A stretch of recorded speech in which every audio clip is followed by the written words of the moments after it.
संगीता शर्मा जी दिल्ली से। राधा वल्लभ श्री हरिवंश महाराज जी।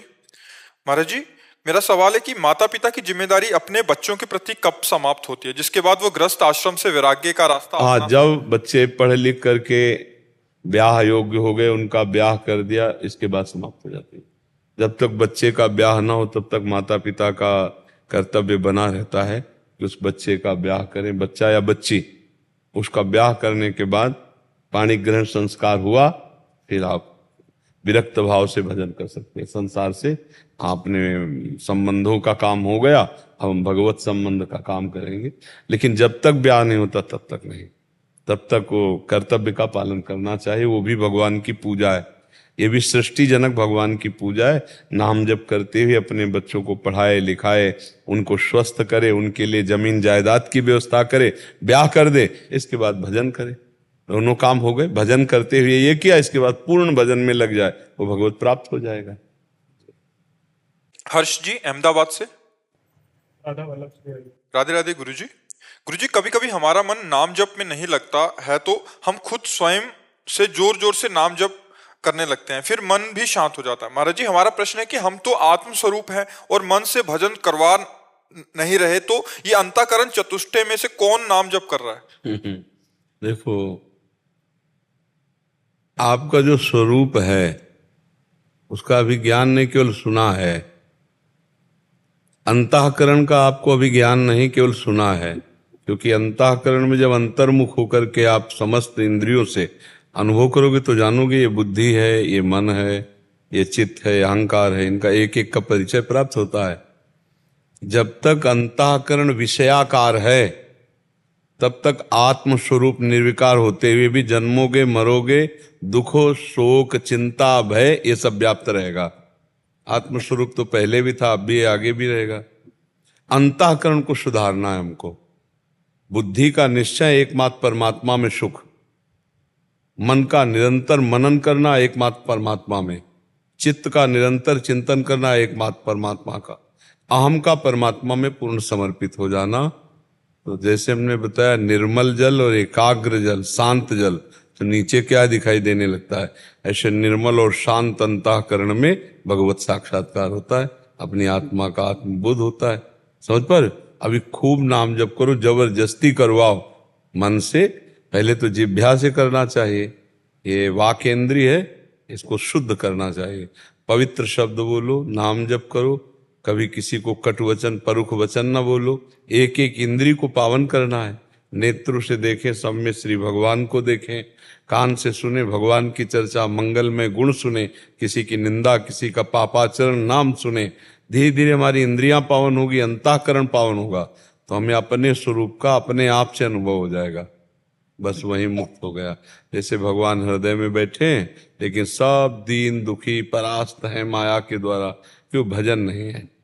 अगर खूब भजन किया जाए तो अभी भगवान यहाँ हृदय में ही प्रकाशित हो जाए। तो जैसे सूर्य है, इस समय भी सूर्य है और रात में भी सूर्य रहते हैं।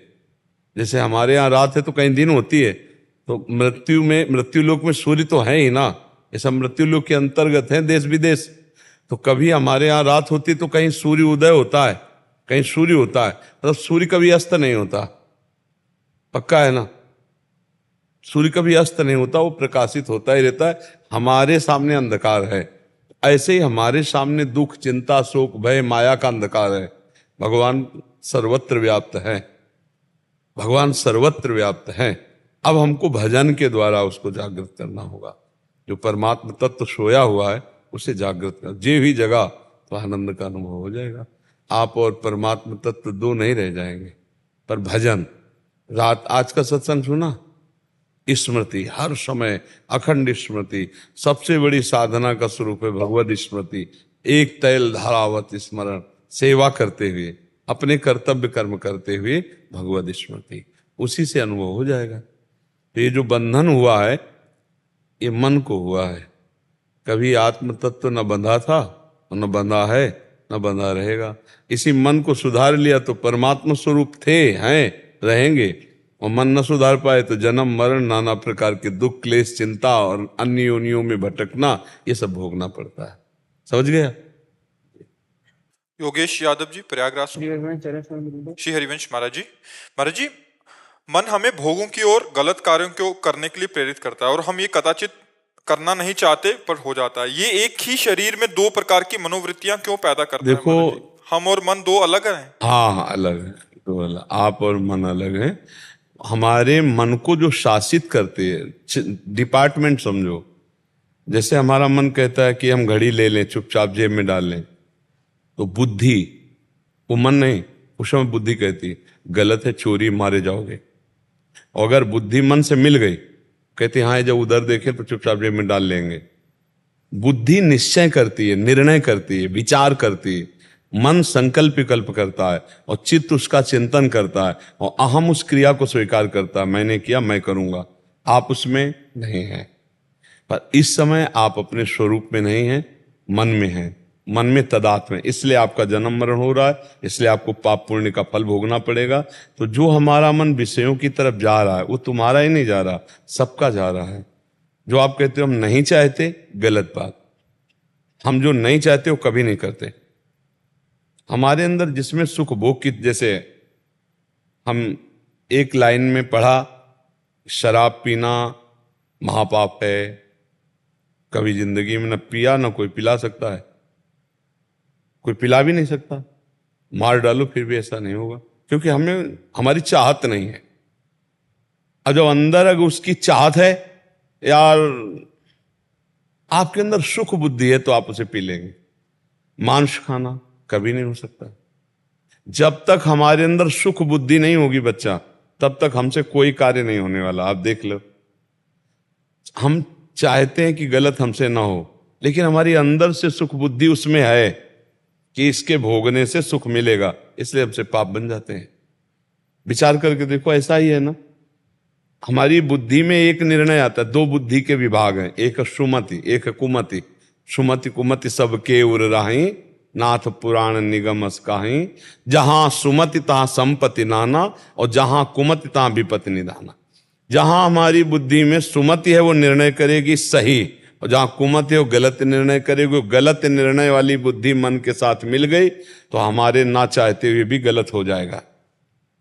अगर हमारी बुद्धि निर्णय नहीं करेगी, गलत सही में स्थित रहेगी, तो मन चाहता रहे फिर भी कुछ नहीं कर सकता। बुद्धि ही सही का निशान लगाती है, और बुद्धि और मन को आप देख रहे हैं। अब आप निर्णायक हैं, बुद्धि ने कहा ये गलत है तो आपको मान लेना चाहिए गलत है, नहीं करूंगा, फिर मन कुछ नहीं कर पाएगा।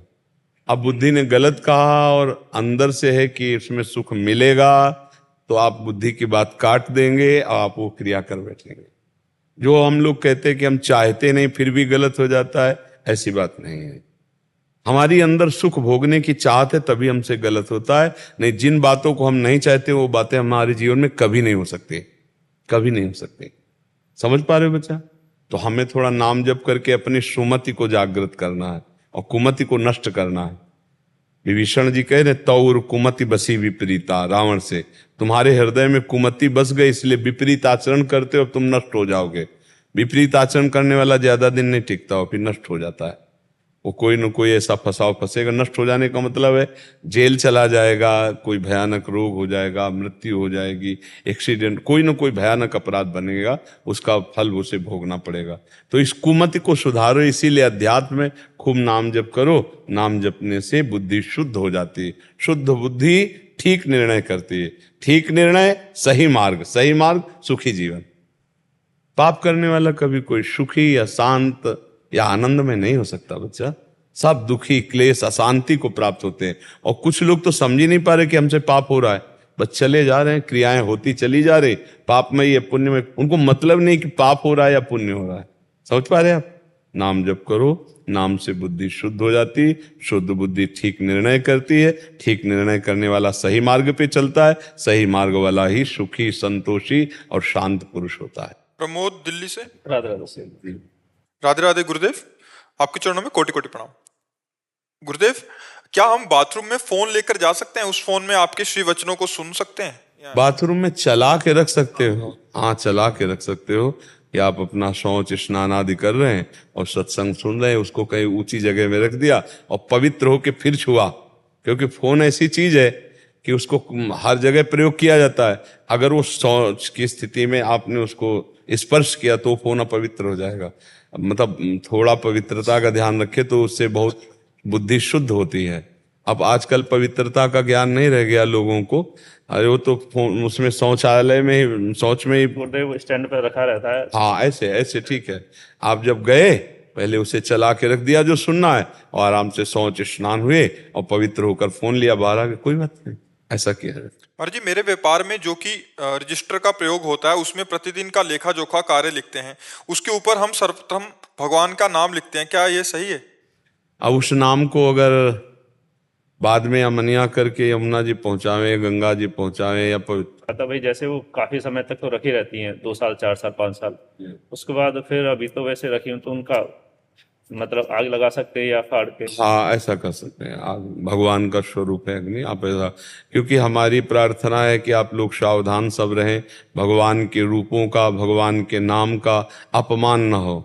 जैसे लोग नाम छपवा देते हैं, ऐसे गली कूचे में पड़े रहते हैं कार्ड, ऐसे भगवान का नाम लिख दिया झोला में, थैली में, और वो सब ऐसे मान लो रद्दी कागज में आपने बही खाते बेच दिए तो फिर वो फिर अपमानित होगा ना। इसीलिए ग्रंथ का सम्मान करो, भगवान के रूप का सम्मान करो, चित्र का सम्मान करो, नाम का सम्मान करो, तो भगवान देख रहे हैं ना, उसी से मंगल होता है। मंगल भवन की कृपा भगवान। देखो हमारे यहाँ यही बहुत असावधानियां हो रही हैं कि अपने नाम रोशन के लिए भगवान की छवियां पोस्टर में लगाकर और अपनी दुकान चलाने के लिए भगवान के नामों का प्रयोग कर, यहाँ तक कि जैसे छोटी मोटी वस्तुएं खाने पीने की हैं उनमें भी नाम भगवान, तो जैसे कई तरह के ऐसे भगवान नामों का प्रयोग है, तो संभाल करके हमारे धर्म का विषय है। हम अपने धर्म को पहचाने, हम अपने धर्म को बहुत सस्ता ना समझें, अपने धर्म का अपमान स्वयं न, ये धर्म का अपमान है। हमारे मान लो पोस्टर में लगा दिया भगवान की छवि, इसके बाद जब पोस्टर उखाड़ के फेंका तो गिर जाता है ना। अब कोई उसे भगवान के रूप में थोड़ी देखता है, तो हम ऐसे छवि बहुत सावधानी रखें, भगवान नाम भगवत रूप इनको संभाल कर पूजनीय भाव से हम रखें जी। ऋषिकेश दास जी गुजरात से। श्री हरिवंश राधे राधे महाराज जी, दंडवत प्रणाम। महाराज जी, किसी भी शास्त्र को पढ़ने समझने जीवन में उतारकर उस शास्त्र का साक्षात्कार करने के लिए आवश्यक बातें कौन सी हैं? पहला ब्रह्मचर्य, दूसरा गुरुजनों का दृढ़ आश्रय, तीसरा भगवत स्मृति परायण, चौथा अभिमान नाना दैन्यता, पांचवा पूर्ण समर्पित होकर भगवत शास्त्र का स्वाध्याय करना। मेरे में मति नहीं है, आप स्वयं प्रकाशित होकर हमें समझाइए।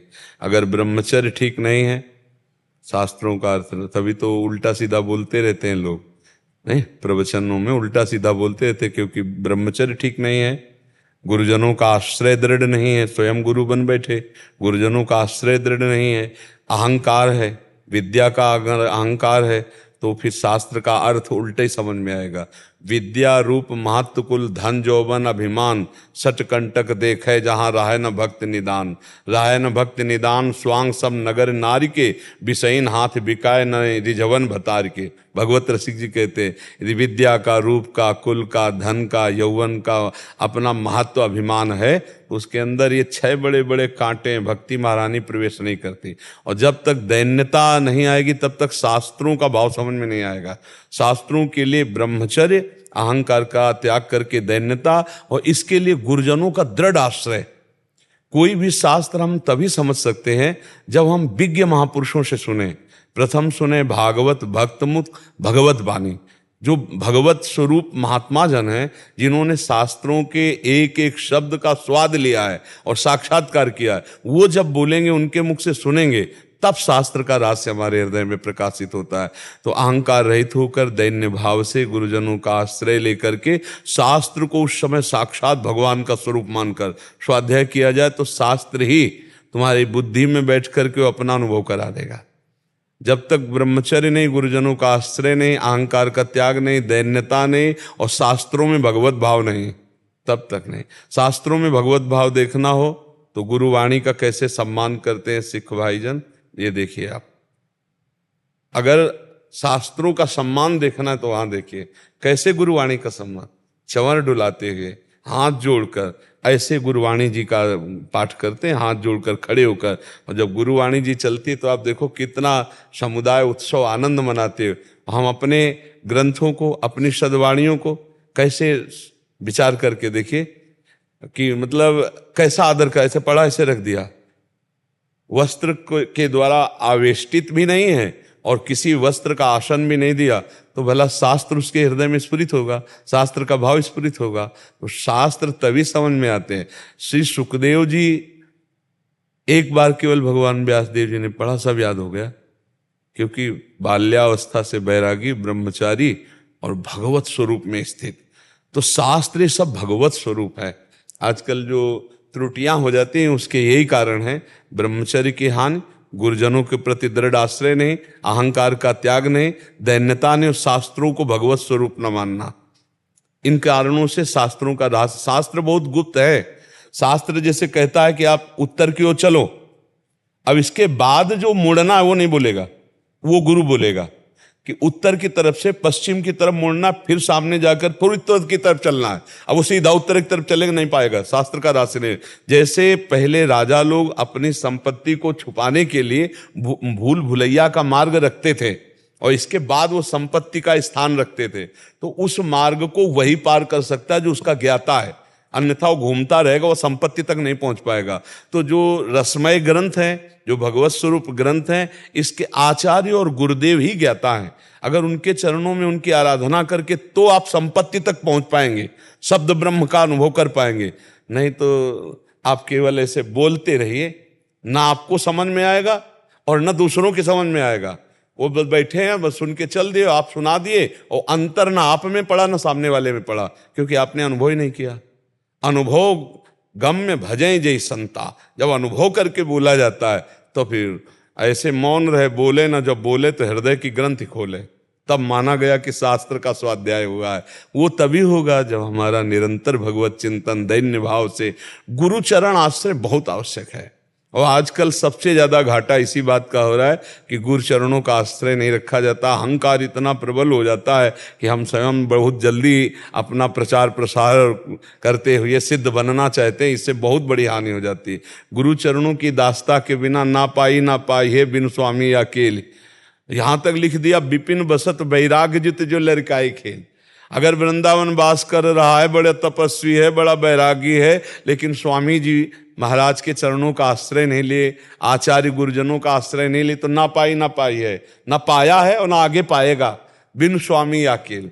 ये इसीलिए गुरु चरण, आप उपनिषदों को देखो पढ़ के, 12-12 वर्ष केवल सेवा करवाई और इसके बाद एक शब्द बोल दिया, तुम प्राण नहीं हो, तुम मन नहीं हो। छांदोग्य उपनिषद में देखो, तब वो चिंतन किया। तो ये 12 वर्ष सेवा क्यों करवाई? अधीनता, गुरु की अधीनता आई कि वस्तु का प्रकाश हो गया। तो शास्त्र तभी समझ में आते हैं जब गुरु प्रसन्न हो, गुरु की अधीनता हो। यहां तक वर्णन आया कि पढ़ाया भी नहीं, चारों वेद स्फुरित हो गए। आपने पढ़ा होगा महाभारत में, आप पढ़कर देखिए, ऐसे महापुरुषों के चरित्र आते कि पढ़ाया भी नहीं गुरु ने। और सामवेद आदि जितने वेद है, ऋग्वेद, यजुर्वेद, अथर्ववेद, सामवेद, ये चारों वेद उसके हृदय में अरे गुरु महिमा बड़ी अमोघ है।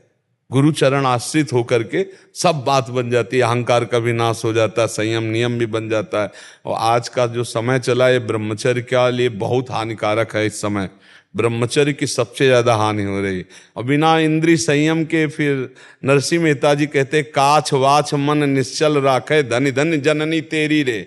लंगोटी का पक्का, जबान का पक्का और मन का पक्का, तभी वो माया पर विजय प्राप्त करता है। काछ वाच मन निश्चल राखे, धन धन जननी तेरी रे। बड़ नर सैया दर्शन पावा। बोले ऐसे बड़े भाग्य जो ऐसे के दर्शन हो, लंगोटी का पक्का, जवान का पक्का और मन का पक्का। ये 3 बात है, ये 3 बात का सन्यासी है जो वाणी से मौन का आश्रय लिए, शरीर से निष्क्रियता को प्राप्त हो रहा है और मन से संकल्प रहित, वही परम सन्यासी है।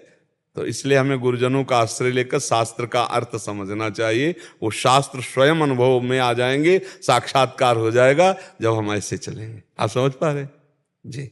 डॉक्टर सत्या सारस्वत जी आगरा से। राधे राधे महाराज जी, आपके चरणों में कोटि कोटि नमन। गुरुदेव, मैं 1997 से 2013 तक ध्यान योग मार्ग का अनुसरण किया। 2013 से 23 तक ज्ञान योग के मार्ग पर चला और वहां के मूल स्रोत तक पहुंचने की चेष्टा होती गई, किंतु सफलता नहीं मिली। पिछले 1 वर्ष से आपके बताए नाम जप का अनुसरण करने पर लाभ हुआ। मेरा प्रश्न है कि हम अविनाशी परमात्मा के अंश हैं, जो कि स्वयं प्रभु श्री कृष्ण जी हैं और प्रभु की आह्लादनी शक्ति श्री जी हैं, तो हमें कभी कभी आनंद का भाव नाम जप में मिलता है, क्या वो श्री जी का कृपा प्रसाद होता है? आप देखो, सब जीव परमात्मा स्वरूप हैं, लेकिन कैसे? तरंग के जैसे, समुद्र जैसे नहीं। समुद्र में करोड़ों असंख्यों तरंग हैं, समुद्र करोड़ों असंख्यों तरंग प्रकट करता है, पर एक तरंग समुद्र प्रकट नहीं कर सकती। ऐसे हैं हम भगवत स्वरूप, हैं तो भगवत स्वरूप ही, भगवान के अंश हैं तो हम भी भगवत स्वरूप हैं, लेकिन हम ऐसे भगवत स्वरूप हैं तरंग जैसे। समुद्र है हमारे प्रभु और उनकी तरंग है हम। अगर हमारे में वायु विकार नष्ट, तरंग में वायु विकार नष्ट हो जाए तो समुद्र हो गया ना। अगर माया विकार नष्ट हो गया तो हम भगवत स्वरूप हो गए। लेकिन समुद्र से करोड़ों असंख्यों तरंग निकलेगी, लेकिन तरंग एक समुद्र को प्रकट नहीं कर सकती। इतना अंतर हमारे और परमात्मा में भगवत स्वरूप होने पर भी है। तो ये जो हमें प्रभु का नाम जपने पर, प्रभु की शरणागति, प्रभु के लीला गुण गायन, प्रभु की सेवा से आनंद मिलता है, ये सच्चा आनंद है, ये विशेष कृपा है। और आप खुद अनुभव कर रहे हैं कि आप अन्य मार्गों का अवलंबन करके जो अनुभव नहीं कर पाए, वो आपको कुछ समय में ही नाम जप से आनंद का अनुभव। और ये हम गारंटी लेते हैं कि आनंद के अनुभव की बात जाने दो, सीधे आनंद समुद्र में डूब जाओगे यदि निरंतर नाम जब चलने लगा। अव्याव्रत भजनात्, एक भी श्वास खाली ना जाए, तो जो ज्ञान प्रयास करने पर आप नहीं समझ पाए वो ज्ञान आपके अंदर जागृत हो जाएगा। जो ध्यान प्रयास करने पर भी नहीं सफलता प्राप्त हुई, कुंडलनी जागृत हो जाएगी। वही ध्यान में आप निरंतर रमण करेंगे। नाम में बड़ी अमोघ सामर्थ्य है। ये हम केवल प्रवचन नहीं कर रहे, ये हमारा जीवन हम आपको बता रहे हैं। ये जो हम नाम की बात बार बार करते हैं ना, ये खूब दौड़ भाग करके सब मार्गों का अवलंबन करके तब हम बोल रहे हैं बैठ कर कि भैया अगर समझ में आवे तो पकड़ लो। हरि भज छाण न मान नर्तन को, मति मंछे तिल तिन धल को। बस जीवन का सबसे बड़ा कार्य हरि भज हरि। अगर हरि भजन नहीं किया तो फिर अन्य सब साधन विश्वास योग्य नहीं। आप खुद देख लीजिए, हम बार बार उदाहरण देते हैं। अंतिम समय पुत्र को नारायण कह के पुकारा तो भगवत प्राप्ति हो गई, और आप नारायण को नारायण करके, हरि को हरि कह के, राधा को राधा जान करके पुकारोगे, आपको भगवत प्राप्ति नहीं हो जाएगी। पूतना ने दूध में जहर मिला के पिलाया मारने के लिए, तो उसे भगवत प्राप्ति हो गई। आप दूध में चीनी मिलाकर प्यार से पिलाओगे ठाकुर जी को, ठाकुर जी आपको भगवत प्राप्ति नहीं करा देंगे। सेवा, सुमिरन, स्वाध्याय, लीला गुण गायन, निश्चित भगवत प्राप्ति हो जाती है। आप लगो, इसी में खूब ध्यान से लगो। श्री जी के हेतु की कृपा है जो उन्होंने घसीट लिया, नहीं तो जीवन का जीवन पूरा व्यर्थ हो जाते हैं। जीवन का जीवन व्रतांश यज्ञ छंदांश तीर्था नियमा यमा यथा वरुंधेत सत्संगा सर्वसंगो पहे माम। भगवान कह रहे हैं बड़े बड़े व्रत से, नियम से, संयम से, तीर्थयाटन से, शास्त्र स्वाध्याय से, आदि आदि से मैं वश में नहीं होता, जैसा सत्संग से वश में हो जाता हूं। क्या हुआ? सत्संग सुना, भगवान नाम में प्रीति हुई, देखो आनंद की अनुभूति, और इससे भगवत प्राप्ति है। अभी आप राधा बोले, अभी शरीर छूट जाए, अभी आप भगवत प्राप्त हो जाएंगे। अभी आपसे अमा प्यारी कुछ बोले, भगवान नाम बोले, जो नाम आपको प्रिय हो, आप देखो भगवत प्राप्ति हो जाएगी। पक्का विश्वास करो, इस पर दृढ़ विश्वास करो। और शास्त्रीय पद्धति भी है। कृतयुगे ध्यायते विष्णुम तेतायाम यजतै मखई द्वापरे परिचर्यायाम कलौ तद्धरि कीर्तनात्। कलयुग में परम सिद्धि भगवान नाम जप से, भगवत कीर्तन से होती है। बस इसमें एक थोड़ा सा अभ्यास कर ले अपने को दैन्य भाव में। तृणादपि सुनीचेन तरोरी से सुनना अमानना मान देन कीर्तन या सदा हरि। जो दूसरों को मान देता, स्वयं अमानी रहता, अपने को नीच समझता है और वृक्ष के समान सहनशील होता है, ऐसा नाम जापक बहुत जल्दी भगवत प्राप्ति कर लेता है। और नाम जप कर रहे हैं, संतों की निंदा कर रहे हैं, वैष्णव का अपराध कर रहे हैं, अहंकार कर रहे हैं, इधर उधर के प्रपंच, फिर वो चलनी में गैया दो है और दोष दैव को दे हरि गुरु कहे लो माले अपलो। अब मान लो चलनी में गाय दुहे कह दे हमें दूध पीने को नहीं मिलता, तो भैया पात्र आपका सही होना चाहिए तो उसमें दूध आ जाएगा। बोले हम नाम जप कर रहे हैं लेकिन आनंद नहीं मिल रहा, तो कहीं ना कहीं छेद है भैया, उस छेद को बंद कर लो तो आनंद अभी उत्पन्न हो जाए। जो 5 ज्ञानेंद्रियां मन सहित भोगों में जा रहे हैं, उनको देखो कोई गंदा आचरण हो रहा है, कोई गंदा आचरण है, उसको बंद कर दो, आनंद आ जाएगा। बस नाम जप से, ये सर्वोपरि बात हम आपको कह रहे हैं, हृदय से कह रहे हैं, नाम से बढ़कर कुछ नहीं है। जिसने नाम में लगन लगा दी वो सिद्ध हो गया। आप इतना समझो, जिनको राम कहना नहीं आता था और मरा मरा कहे वो सिद्ध हो गए, तो तुम राम राम कह के कैसे सिद्ध ले हो सकते? तुम श्याम श्याम कह के कैसे सिद्ध ले हो सकते? पर इस पर विश्वास नहीं होता।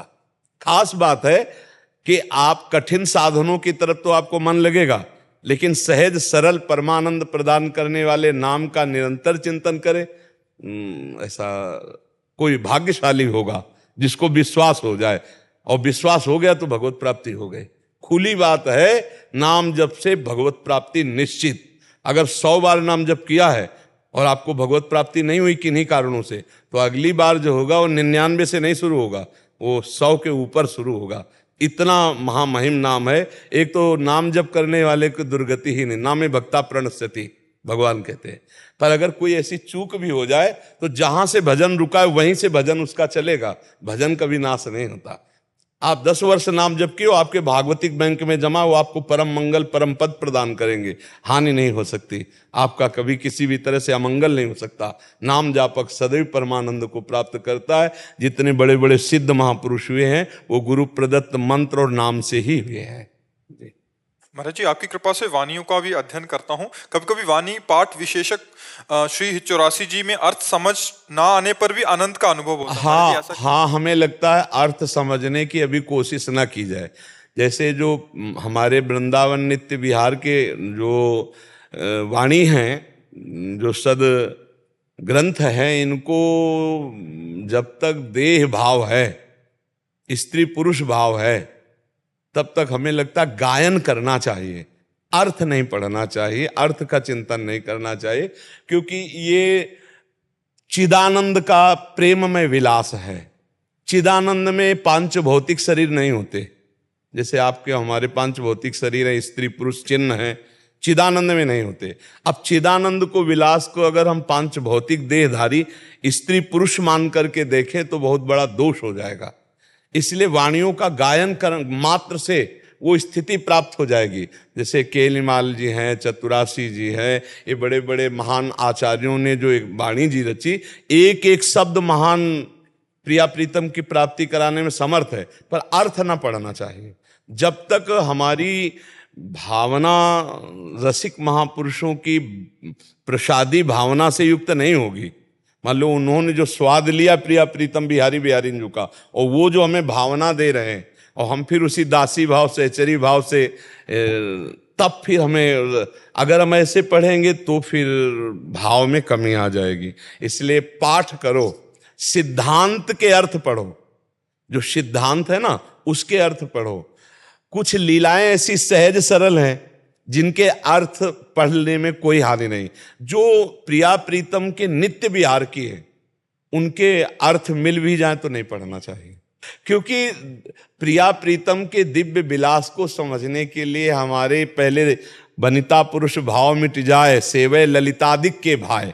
पहले हमारा स्त्री पुरुष भाव मिटे और हमारी जो आचार्य स्वरूपा ललितादि सहचरियां हैं इनके अनुगत हो, फिर उनके प्रदत्त जो मंत्र आदि है उनके द्वारा जब हमारे भाव देह का निर्माण होता है, जो स्थूल सूक्ष्म कारण तीनों से परे है, वो आत्मस्वरूप भाव देह है, ललिता स्वरूप सहचरी स्वरूप अपना जो भाव है, उससे जब वो भाव जब आता है, फिर अपनी प्यारी जो की बात आती है, तो आनंद की उमगन एकदम। अभी क्या है, लौकिक बुद्धि हमारी है, नष्ट हुई नहीं, पुरुष स्त्री भाव है, तो मुझे लगता है नित्य विहार रस के जो पद हैं उनका गायन करे, उससे बड़ा मंगल होगा।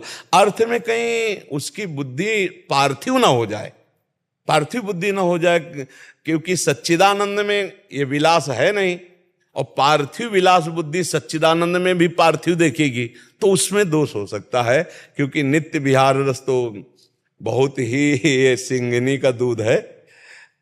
नित्य विहार रस के लिए भगवत रसिक जी लिखा है सिंगिनी का दूध है, या तो बच्चा के पेट में या कुंदन में, कहे बच्चा के पेट और घट करे विलासल, या तो बच्चा आचार्य शरणागत होकर उनके अनुगत होकर, और दूसरा ऐसा कोई है नहीं कि साधन बल से वो इन महापुरुषों के भाव को प्राप्त हो। बिना महापुरुषों के शरणागत हुए, उनके कृपा प्रसादी, उनकी चरण रज के बिना ये भाव तो दुर्लभ। इसीलिए अंगुलियों में गिने जा सकते हैं रसिक जन, रसिकों की भीड़ थोड़ी होती है रसिकों की भीड़ नहीं होती। तो आप देखो अंगुलियों में गिले जा सकते हैं। तो इसलिए बहुत कृपा है जो आप वाणियों में लग रहे हैं, पर अर्थ की तरफ से उतना अर्थ जहां विलासिता को समझ में ना आवे तो छोड़ दो, पदों का गायन करो, आगे खुद श्री जी समझा देंगी। राधा नाम और राधा वल्लभ श्री हरिवंश नाम दोनों को नाम जब को दिनचर्या में एक साथ लगा सकती है। हाँ बिल्कुल कर सकते हो, बिल्कुल कर सकते। जैसे राधा वल्लभ श्री हरिवंश नाम जप कर रहे हो, आपका मन भाग रहा है तो आप फंसा दिया राधा राधा राधा राधा राधा, फिर भी भाग रहा है तो कोई पद उठा लिया चतुरासी जी का, कोई पद गायन कर रहे हैं, फिर लौटा के लाए राधा वल्लभ श्री हरि। कुछ इसको नवम नवम चाट पड़ी है मन को। चतुर उपासक जो इसको फंसाना जानता है, इसको जैसे एक में लगाओ राधा राधा राधा, तो थोड़ी देर में उब जाएगा। अब राधा राधा राधा में उब रहा है तो अब इसको पद दो, पद में लगा दिया, पद से उब रहा है तो मंत्र में लगा दिया, मंत्र से उब रहा है तो राधा वल्लभ श्री हरिवंश में लगा दिया। अच्छा कुछ नहीं यार तो आप कीर्तन कर रहे हैं, हमको फंसाना है। अभ्यास योग युक्तेन चेतसा नान्यगामिना, हमें ऐसा अभ्यास करना है कि हमारा चित्त प्रभु से विलग होने न पावे। कभी वाणी गायन कर रहे हैं, कभी नाम जप कर रहे हैं, कभी मंत्र जप कर रहे हैं, और कभी कभी ठसक में भी बैठा करो, मैं प्रभु का हूं, मैं श्री जी का हूं। आश्रय अगर अंदर से हो गया तो ठसक आने लगेगी। जैसे हम लोगों में एक ठसक रहती है, हमारे माई श्यामाजू को राज, एक ठसक रहती है, एक गर्व रहता है, एक अभिमान रहता है, हम अपने आचार्य के, हम गुरुदेव के, हम प्रियाजू के, हम श्यामाजू के, एक ठसक रहती है ऐसी ठसक। हाँ ये आएगी, अभी नहीं है क्योंकि अभी पूर्ण शरणागति भाव नहीं। ये जैसे मीरा जी की ठसक है, मेरे तो गिरधर गोपाल दूसरा, ये ठसक आ जाए, हमारी लाडली जो, हमारे प्यारे जो, हमारी प्यारी जो, तो एक गर्व होता है। आप हमारे ब्रजवासियों में और प्रेमियों में आप ये नजर डाल के देखना, सब साधन एक तरफ, उनके अंदर एक गर्व मिलेगा आपको। श्यामा प्यारी कुंज बिहारी राधा वल्लभ श्री हरिवंश, एक ठसक मिलेगी, एक अभिमान मिलेगा उनको अपने इष्ट का, अपने आचार्य का, अपने गुरुदेव का। यही अभिमान जो है सब अभिमानों को चूर करके श्री जी के नजदीक ले जाता है। हाँ जैसे गोस्वामी जी कह रहे हैं, अस अभिमान जाए जन भोरे, मैं सेवक रघुपति पति मोरे। ये अभिमान हर समय बना रहे कि मैं दास हूं, मेरे स्वामी श्यामा श्याम है, गर्व बना रहे। लीलाधर केला जी, राधे राधे महाराज जी। महाराज जी मैं काम से व्यापारी हूँ। सत्संग में कई बार सुना है कि ग्राहक भगवान का स्वरूप होता है, लेकिन सामाजिक जीवन में देखा है कि ग्राहक का स्वभाव भी कभी कभी असहज हो जाता है। ऐसे में हमारा क्या स्वभाव रहना चाहिए? नहीं, कैसे देखा जाता है पहले सुनो। ग्राहक को कैसे भगवत स्वरूप देखा जाता है? पहली दृष्टि पड़ी, हम तुरंत भावना किया इसके हृदय मंदिर पे भगवान है, बस। अब इसके बाद व्यवहार जैसा करेगा वैसा ही हम व्यवहार करेंगे। समझ रहे हैं? वो नम्रता से बात कर रहा हम नम्रता से बात करेंगे, कठोरता से बात कर रहे हम कठोरता से बात करेंगे। मान रहे हैं उसे भगवत स्वरूप ही, पर व्यवहार में नहीं। हमारी बात को पकड़ पा रहे हो? ऐसा नहीं कि आप भगवान, ऐसा नहीं। भीष्म जी के सामने विपक्ष में भगवान है तो ललकार कर युद्ध कर रहे हैं कि नहीं कर रहे? हमें तो भावना करनी, उनके तो सामने भगवान है। और भीष्म महाभागवत है ना महाभागवत, हम में उसको प्रति भगवत भाव। अब जैसे कोई दुष्ट आता है तो हम तो भगवत भाव करेंगे, इसके बाद हम व्यवहार उसके साथ वैसे करेंगे जिससे, अब दुष्ट ऐसा व्यवहार थोड़ी समझ पाता है, दुष्ट ऐसा व्यवहार नहीं समझ पाता। विनय न मानत जड़द जल गए 3 दिन बीत, बोले राम सकोप तब बिन भय होए न प्रीति। जहां दुष्टता का है वहां ऐसे नहीं चलता व्यवहार, वहां पे कठोर नजर की जाती है, पर है उसमें भी भगवान, इसमें कोई संशय नहीं। पर हम व्यवहार में, बर्ताव में, एक साधु स्वभाव का आता है उससे, एक दुष्ट स्वभाव का आता है तो उससे वैसा व्यवहार, तभी तो आप संसार में प्रवीण भक्त बनेंगे। और अगर ऐसे तो फिर नहीं चल पाएगा। ऐसा करो या ना करो, अंदर से दृष्टि डालिए भगवान आए। जब चोर रूप से भगवान आएंगे तो डंडा रूप से पूजा होगी, अगरबत्ती जला के नहीं होगी। आप ये समझ लो, भगत रूप से भगवान आएंगे तो वैसी हम पूजा करेंगे, और जब वो चोर रूप से आएंगे तो डंडा रूप से, जब दुष्ट रूप से आएंगे तो धक्का मुक्की की पूजा होगी। फिर ऐसे थोड़ी आगे आदर भगत वाली होगी। यही विवेक रखना है। हाँ, सांप रूप से भगवान आ रहे हैं तो हम साष्टांग थोड़ी दंडवत होंगे, डंडा से बाहर करो। बात समझ रहे हो? नहीं, अब ऐसा नहीं कि ग्राहक उद्दंडता कर रहा है, मनमानी कर रहा है आपके मेरे भगवान, तब तो लुट जाओगे, फिर नहीं समझ पाएगा। हाँ, फिर नहीं समझ पाएगा कि भगवान आए हैं, यही निकाल बक्सा से पैसा, तो हालियो भगवान ले जाओ, फिर तो नहीं चल पाएगा। हाँ, भगवान अगर दुष्ट रूप रख करके आ रहे हैं, चोर रूप रख करके आ रहे हैं, तो हम डंडे से उनका स्वागत करेंगे, पक्का समझो। तभी आप समझ पाओगे। इस व्यवहार में जो रोल मिला है उसको समझना होगा। सब में भगवत भाव करना है, पर जैसा जो आचरण कर रहा है उसके साथ वैसा ही व्यवहार। जैसे हमारे पास अधिकारी जन भी आते हैं, अब हम कहते हैं उनसे भी कि सब में भगवान देखना है। तो हम मान लो बॉर्डर में हैं, अपने देश की रक्षा में आतंकवादी आ रहे हैं, तो ये थोड़ी कि सब में भगवान है, लेकिन तुम इस रूप में आ रहे हो तो गोली रूप से पूजा होगी तुम्हारी। बस यही बात समझ। वहां ये नहीं कहा कि भगवान, तो तुम्हारी गोली मार दी जाएगी और तुम्हारी सेवा में त्रुटि हो जाएगी। तो ये बात समझ गए अब ना, कि अभी दुखी हैं आप है? हाँ, समझ के खेल खेलना है। आप जैसे रूप में आओगे नाथ, वैसे ही हम आपका पूजा करेंगे, वैसे ही आपका स्वागत करेंगे। पर हो आप, इसमें अंतर नहीं है। मुनाफा तो ले सकते हैं ना? क्यों नहीं? मुनाफा व्यापार कर रहे हैं तो किसके लिए कर रहे हैं? गुरुजी, तो मतलब जो जिस भाषा में बात करे उससे उसी भाषा में। वहां ग्राहक की बात चल रही है। हमें चाहिए कि पहली, जैसे हम भक्ति मार्ग में चल रहे हैं, तो पहले हम उपेक्षा करते हैं, सब में भगवत भाव करके। लेकिन एक सीमा है। जैसे आप मान लो आपको कोई उद्दंडता पूर्वक एक बार क्षमा है, दोबारा कर रहा है तो फिर समझा दिया। जब तिबारा कर रहा तो एक्शन में हो जाओ, फिर क्षमा की जरूरत नहीं, क्योंकि दुष्ट वो ऐसे नहीं मानेगा। सठे साठ्यम समाचरेत, दुष्ट के साथ वैसे ही व्यवहार तब वो समझ में आएगा। हाथ जोड़े आप खड़े रहो तो आपका उपहास करेगा, आपकी अवहेलना करेगा। इसलिए एक सीमा तक सहना, कोई बाबा जी तो हो नहीं, एक सीमा तक सहना, इसके बाद फिर उसका उत्तर दे देना है। अगर उत्तर पे नहीं समझ में आ रहा है तो हमारी भारत सरकार कानून व्यवस्था की है, आप कानून की सहायता लीजिए और उसका दंड विधान उसका कानून करेगा। अगर उद्दंडता ज्यादा करता है तो फिर सहन करने की जरूरत नहीं। एक नम्रता व्यवहार, एक शालीनता के लिए अगर पहली कोई गलती करता है तो हम उसे क्षमा करते हैं, दूसरी करने की चेष्टा करता है तो समझा देते हैं, तीसरी गलती करने तो उसको दंड विधान लागू कर ही देते हैं। क्योंकि ज्यादा क्षमा करने पर वो उद्दंडता बढ़ाता चला जाएगा और आपके सिवा वो औरों के साथ भी उद्दंडता करेगा। तो उसको दंड देना अनिवार्य है, क्योंकि दंड से ही अपराधी के अपराध का मार्जन और अपराध को रोका जा सकता है। क्षमा के द्वारा ज्यादा अपराध को रोका नहीं जा सकता। क्षमा मतलब हम जैसे साधु महात्मा हो तो बात ठीक है कि भाई जैसी परिस्थिति हो हम क्षमा ही करेंगे, लेकिन आप गृहस्थ हो, मान लो आप जा रहे हो गली से, एक बार छेड़ा, हंसी मजाक की, आपने क्षमा कर दिया तो दूसरी बार ज्यादा उद्दंडता, तीसरी बार वो और उद्दंडता करेगा। तो हमको उसको तीसरी बार का चांस नहीं देना, हमको उसको जरूर न जरूर दंड विधान लागू कर देना। क्योंकि आजकल क्षमा लायक आचरण वाले लोग बहुत कम हैं। उद्दंडता को शासन विभाग के द्वारा ही शासित किया जा सकता है। स्वयं दंड ना दे, क्योंकि स्वयं दंड देने पर कानून में हमारे द्वारा भी अपराध बन जाता है।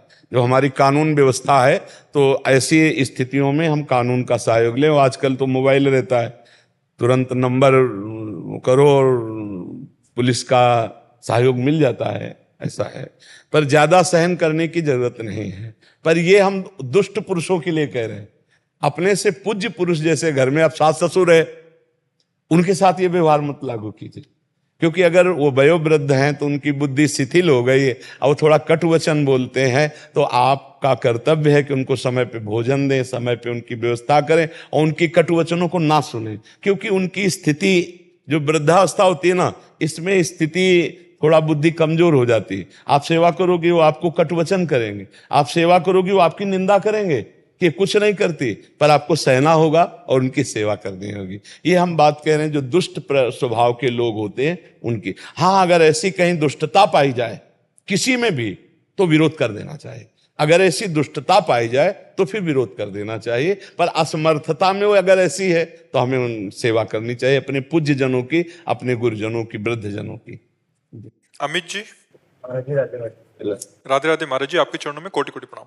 महाराज जी, सांसारिक जीवन में सभी जिम्मेदारियां, भय, लोभ, भोग और प्रलोभनों के साथ रहते हुए मानसिक सुख शांति की उचित प्राप्ति करना बहुत कठिन है। बचपन से ही भगवान के प्रति रुचि है और उम्र के साथ ये संतों के आशीर्वाद से बहुत बढ़ी भी रही है। पर भगवत चिंतन क्षणिक मानसिक शांति तो प्रदान करता है, पर मन अपने व्यवहार अनुसार कई जगह भटकने लगता है। और पर वो चिंतन ना होने के कारण, निरंतर चिंतन में आप नहीं कह सकते क्योंकि हम लोग उसी मार्ग से चले हुए हैं और उसी अवस्थाओं को पार किया है।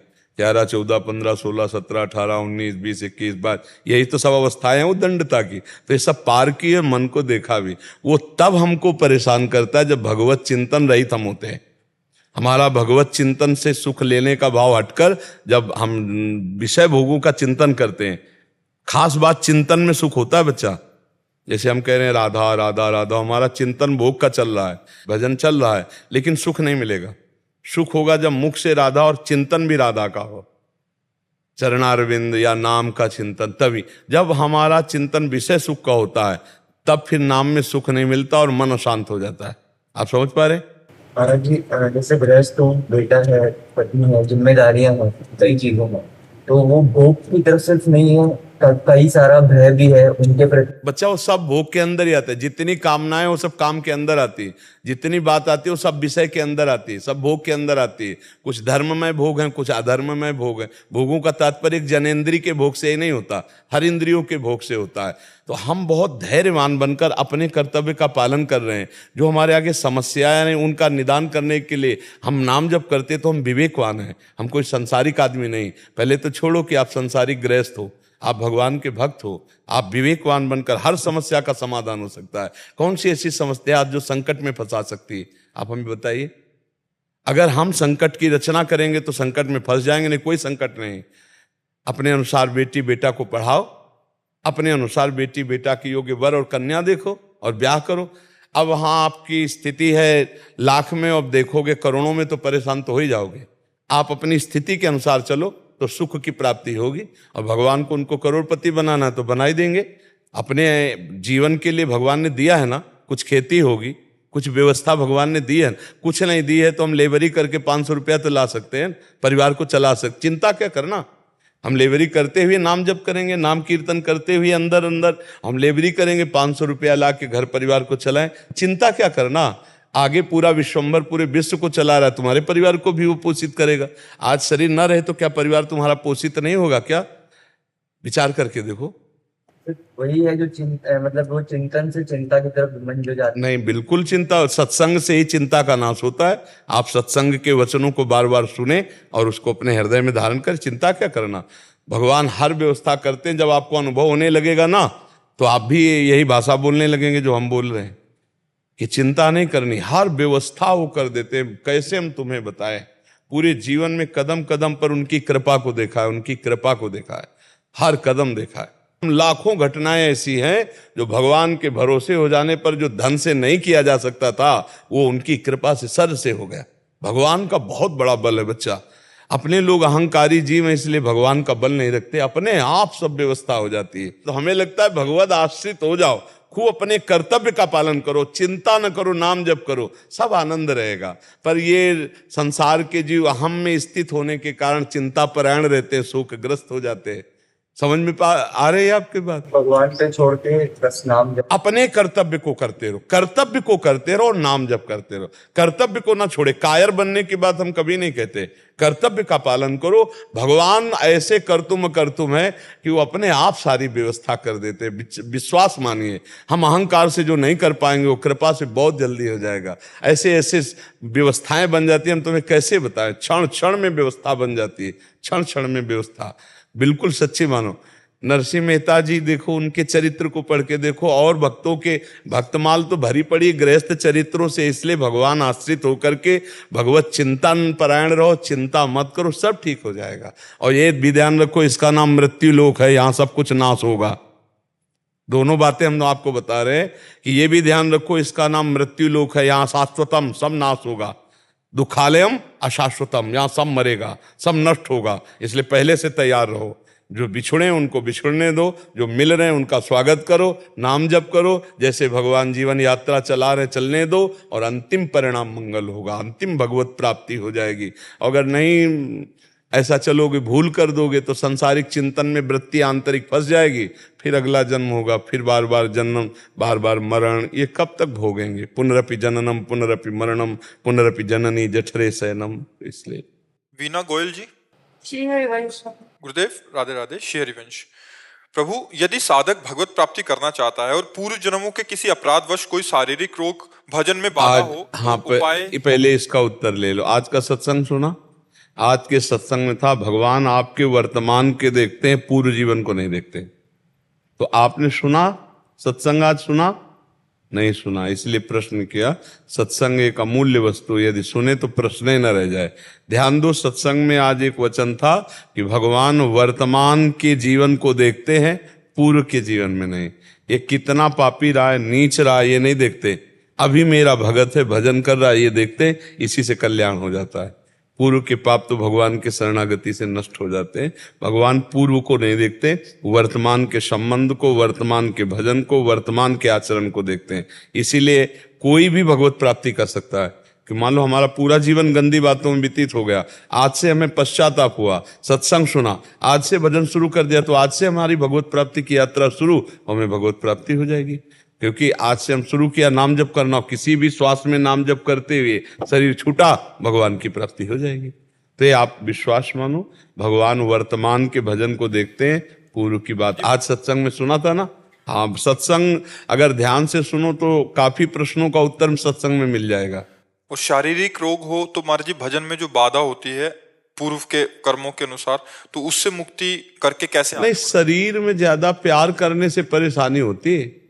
3 बच्चे हैं ना, इसलिए उससे भी मुझे पाप ही लगा होगा। मैंने ये कह रहे हैं कि अभी शारीरिक कष्ट या रोग प्रकाशित हुआ है। हाँ, पर सबका पालन पोषण भगवान करते हैं।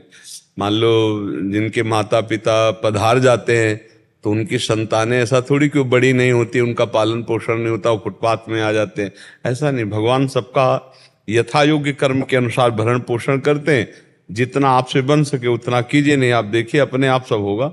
भगवान अपने आप पूरी सृष्टि का पालन पोषण कर रहे हैं। आपके तो 3 बच्चे हैं, भगवान के तो तीनों लोक के बच्चे हैं, सब तीनों लोक का पालन करने वाले स्वामी हैं। तो आप चिंता मत करो, नाम जप करो। और शरीर के दुख सुख तो भोगने पड़ते हैं। जो शरीर रचना के समय दुख सुख लिख गए ना, वो देखो बड़े बड़ों को भोगने पड़ते हैं। तो इसलिए उसकी तरफ से तो ज्यादा मतलब आसक्त ना हो कि हमारा शरीर स्वस्थ हो जाए फिर भजन करें, ऐसा नहीं। अगर प्रारब्ध आ गया भोगने का तो भोगना ही पड़ेगा, बड़े बड़ों को भोगना पड़ता है। अगर मन में भगवान का भजन ना हो तो शरीर के कष्टों में इतना दम है कि जीव मृत्यु मांगने लगता है। तो हमें लगता है कि अगर नाम जप हमारा चलता रहा तो हम हर कष्ट सह जाएंगे, नाम जप नहीं चला तो फिर बड़ा कष्ट। संसार फिर यही तो भोग हैं, नाना प्रकार के रोग, नाना प्रकार की विपत्तियां, नाना प्रकार के संकट कष्ट देते हैं। इसलिए चिंता न करे, नाम जप करे, तो उसी से सहने की सामर्थ्य आ जाएगी और उसी से परिवार का भी वो सब पोषण करते हैं, सब व्यवस्था करते हैं। के कारण ये सब कुछ ना हो रहा हो। भ्रूण हत्या हुई है हमारे द्वारा, तो कहीं इसी के कारण तो नहीं हो। खैर, हम ये तो जरूर बार बार सब गृहस्थों से प्रार्थना करते हैं कि ये जो आप गर्भ हत्या भ्रूण हत्या करते हैं, ये महापाप के अंतर्गत आता है और ये आपको दंड देगा। आपके परिवार में, आपके शरीरों में ये नाना प्रकार के विघ्न पैदा कर दे। सोचो, आपका छोटा सा बच्चा संतान जो आपके गर्भ में पल रहा है, आप उसे नष्ट कर दें तो पाप नहीं बना? आपके आंगन में बच्चा खेले, एक थप्पड़ कोई मारे आके तो आपके कलेजे पे लगता है, और आपका बच्चा जो गर्भ में खेल रहा है आप उसको नष्ट करवा रहे। तो ये गलतियां सत्संग ना होने के कारण, संयम ना होने के कारण और नाना प्रकार की कुमार्गगामी प्रवृत्तियों के कारण, जैसे बच्चे मर्यादा से नहीं रह रहे हो, कभी ऐसा दोष हो गया तो फिर गर्भ हत्या करवाना, भ्रूण हत्या कराना, या संयम से गृहस्थ नहीं रह रहे, उनको संतान की आवश्यकता नहीं, असावधानी की, गर्भ रह गया अब उसको नाश करवा देते। ये महत पाप है, महापाप है। मतलब भगवान ही रक्षा करें। ये ऐसे पाप हैं कि वो तुम्हारे पूरे परिवार में अशांति पैदा करे रहेंगे। उनका मतलब बल बहुत विचित्र है। जैसे सोता हुआ कोई पुरुष, उसकी हत्या करना, गर्भ स्थित बालक की हत्या करना, किसी सोती हुई स्त्री की हत्या कर देना, ऐसे कई ऐसे महापापों में, ब्रह्म ऋषियों की हत्या कर देना महापापों में आता है कि ये बहुत दंड देने वाले। गौ हत्या, ब्रह्म हत्या, ये सब बड़े बड़े पाप हैं। तो भ्रूण हत्या का पाप तो है ही। तो भगवान का भजन करती हो, अगर बन सके तो श्रीमद् भागवत का सप्ताहिकी पाठ करवा ले। मर्जी से नहीं किया, परिवार में रहते हुए तो मजबूरी में। देखो, 3 को पाप का हिस्सा बराबर मिलता है। एक पेरक, करो ऐसा, और एक कर्ता जिसने किया, और एक अनुमोदन बहुत बढ़िया किया, तीनों को बराबर दंड मिलेगा, पाप का बराबर दंड मिलेगा। तो अब ऐसा नहीं है कि कोई हमको प्रेरित करे हम पाप कर्म करें, बहुत सावधानी रखना चाहिए। जीवन निष्पाप भी तो हो सकता है। मान लो आप गृहस्थ में हो तो ऐसी सावधानी रखो कि गर्भ ही ना हो, संयम से रहो। जब आपको बच्चा नहीं चाहिए तो संयम से रहो। अब बेमतलब में आप जीव हत्या करोगे तो फिर उसका दंड तो भोगना पड़ेगा ना। चाहे बाहर आ जाए तो वो बच्चा है, गर्भ में है तो बच्चा है, तो बच्चा है ना। अब उसको मारने का मतलब, उसको ज्यादा पाप लगता है। जैसे बच्चा है, वृद्ध है, सोता हुआ कोई, इनको ज्यादा पाप लगता है, क्योंकि जैसे बच्चा है असमर्थ है, वृद्ध है असमर्थ है, सोता हुआ पुरुष या स्त्री असमर्थ है, आप उस समय मारने का जो तो बहुत बड़ा पाप लगता है। तो ये घर गृहस्थियों में प्रायः ये अपराध तो बन ही जाता है। कोई बिरला ऐसा होगा जो थोड़ा विवेकवान पढ़ा लिखा, तो ऐसे संयम से, ऐसे सावधानी से कि गर्भ ही ना रहे, हमें नहीं चाहिए तो गर्भ ही ना रहे। और अगर फिर रह गया तो भगवान की इच्छा से कोई आएगा, राष्ट्रभक्त आएगा, कोई समाज सेवक आएगा, चाहे बच्ची आए चाहे बच्चा आए, आने दो, क्या परेशानी। और जब ये है कि हमें नहीं चाहिए तो आपको सावधान रहना है। गृहस्थी में सावधान रहो। बहुत से ऐसे उपाय हैं जिनके द्वारा आप सुरक्षित रह सकते हैं, हत्या भी नहीं होगी और आपका गृहस्थ धर्म भी चलेगा। तो अब जो हो गया उसके लिए परेशान मत हो। आप अगर कोई श्रीमद् भागवत का ऐसा मिल जाए, उसको कुछ दक्षिणा दे के 7 दिन भागवत का घर में पाठ करवा लो संस्कृत से। ऐसा जो कोई ब्रह्म ऋषि ब्राह्मण हो जो शास्त्रों का ज्ञाता हो, उससे करवा लीजिए। शुद्ध अगर पाठ हो जाए तो अपराध मोचन पक्का हो जाता है। पर ये हम कोई पद्धति नहीं बता रहे, हम कह रहे हैं भूल चूक से हो गई या मतलब उस समय ज्ञान नहीं था, तो उसके लिए प्रायश्चित है।